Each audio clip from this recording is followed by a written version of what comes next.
Yeah, mother. What's up? How was that for a bite, huh?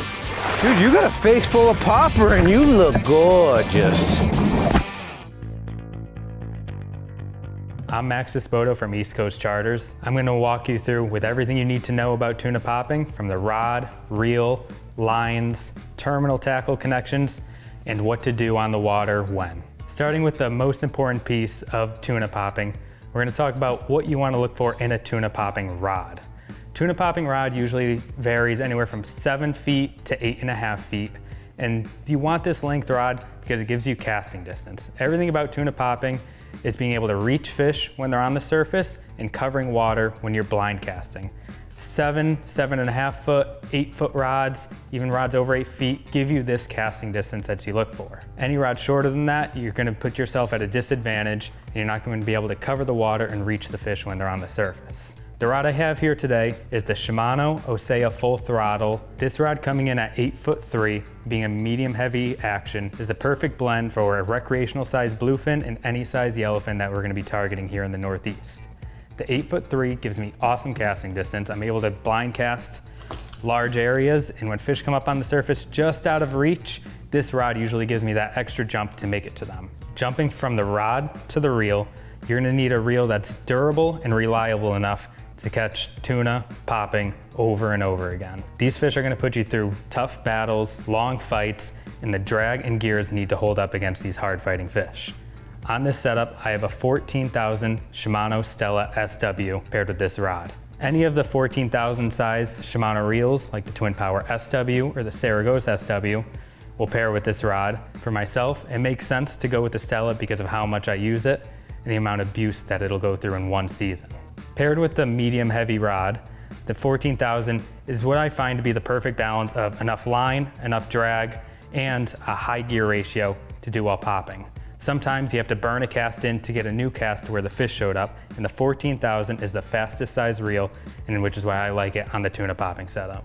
The recreational size bluefin and the yellowfin, 14,000 is light enough that you can cast it all day without getting fatigued, but also has the drag, line capacity, and the speed that you want for popping.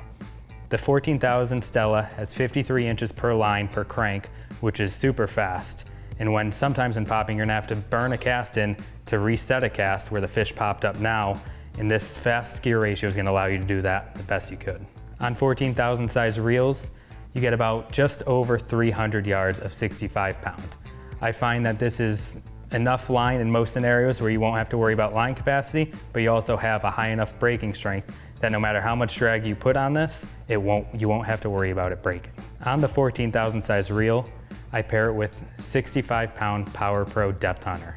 I find that 65 pound is a good mix of line capacity, casting distance, and braking strength. The casting distance is improved with 65 pound. Rather than going heavier, you lose casting distance. And with this Power Pro, no matter how much drag you're gonna be able to put out with this reel, you don't have to worry about it breaking. Power Pro Depth Hunter changes color every 25 feet. It's originally made for jigging, so you know what depth your jig is at while popping. As opposed to using it to know where your jig is in the water, I use it to know where the fish is when fighting it. I know if it's 25 feet away, 50 feet away, or if it's getting stuck at a certain depth, I might put extra drag on it to get it past where it's getting stuck to finish the fight. From the 65 pound Power Pro, I'm going to an 80 pound Seaguar Blue Label fluorocarbon leader. The length of the leader varies on the length rod, but it usually comes in around 10 feet. What you want to do when setting it up, you want the line to leader connection, in this case I do an FG knot, to be just outside of the spool when casting.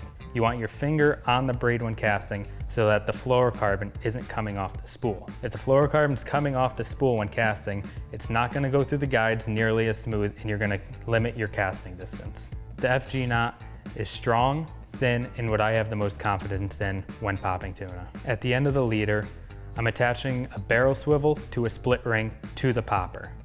The barrel swivel prevents line twists in the midst of a fight, and the split ring on the end of the barrel swivel allows for easy lure change.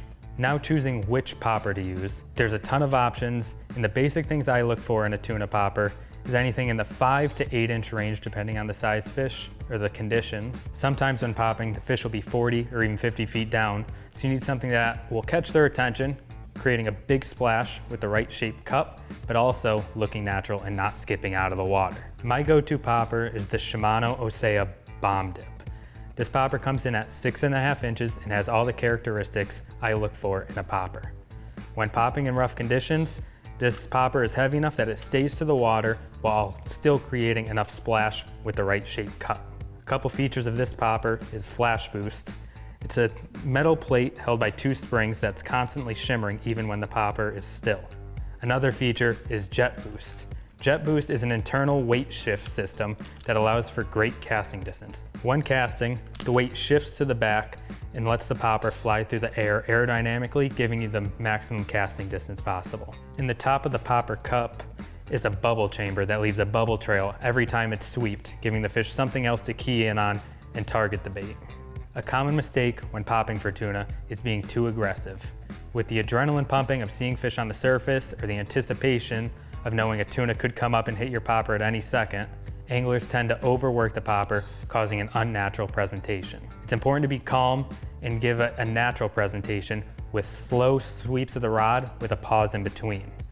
The length of the popping rod gives you enough to do a long sweep to create a bubble trail and a big splash to catch the tuna's attention. A short pause between each pop gives it a natural presentation and enough time for the tuna to see that there's something there, while also keeping it intrigued following another sweep. Yeah! The pause in between each sweep can be anywhere from a second to up to 4 seconds, depending on what the fish like.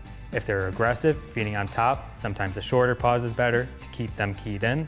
But if it's slick, calm, and the fish are just milling around, or if you're blind casting, a longer pause will give them more time to see it and react to it. When it all comes together and a tuna strikes that popper, it's the pinnacle of adrenaline pumping sport fishing. On! No way, no way! This is a bigger fish, dude. To learn more and to experience tuna popping for yourself, visit eastcoastchartersri.com. It is on me! It is on you! He's a nice fish. Wait, Cheech, wait. He's got him, hit him. Yes! Bring him in. All right, dude. Yes.